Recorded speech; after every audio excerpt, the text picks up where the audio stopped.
ગુજરાતમાં ઘણા એવા ગામડાઓ આજે પણ છે જ્યાં ગામડાઓમાં તલાટીઓ ફરકતા પણ નથી, જેને લઈને ગ્રામજનોનું કામ ઠપ થઈ જાય છે। આવી જ એક ઘટના વડોદરાના કંજેઠા ગામે સામે આવી છે। વડોદરાના કંજેઠા ગામે તલાટી નહીં આવતા ગ્રામજનો દ્વારા કંટાળીને તાળાબંધી કરી દીધી છે।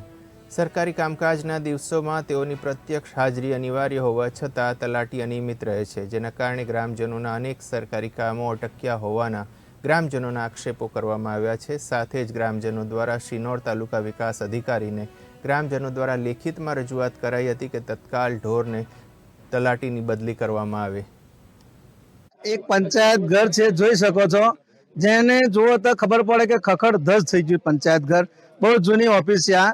એના અનુસંધાને સરકારશ્રી તરફથી નવું પંચાયત ઘર મંજૂર પણ થઈ ગયું છે। એના પાયા પણ નીકળી ગયા છે। આ બાજુમાં છે પંચાયત ઘરનો જે કમ્પાઉન્ડ છે, આ એની અંદર પણ ઝાડી ઝાખરા એટલા બધા જો ને જંગલમાં પંચાયત ઘર ઊભું કર્યું એવું થઈ ગયું છે। છેલ્લા 3 બિલ એટલે 6 મહિનાથી લાઇટ બિલ પણ ભરતા નહીં।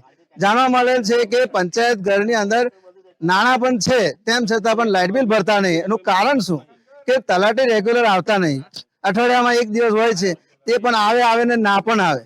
મહેસૂલના નાણાં લોકો આપે, વેરો ભરવા પણ આવે છે, તો એની પાવતી મળતી નથી। લોકો નારાજ થઈ ગયા આ પંચાયતથી કે આ તલાટીની બદલી થાય તો ઘણું સારું છે।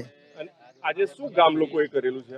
ગ્રામ લોકો બધા ભેગા થયા છે અને બધાએ આજે બધાને બોલાવીને એકત્રિત થઈને કીધું કે હવે આ પંચાયતના તલાટી બદલાય ના, તેવી અમારે બંધ રાખવી છે પંચાયત, બીજું કઈ છે નહીં।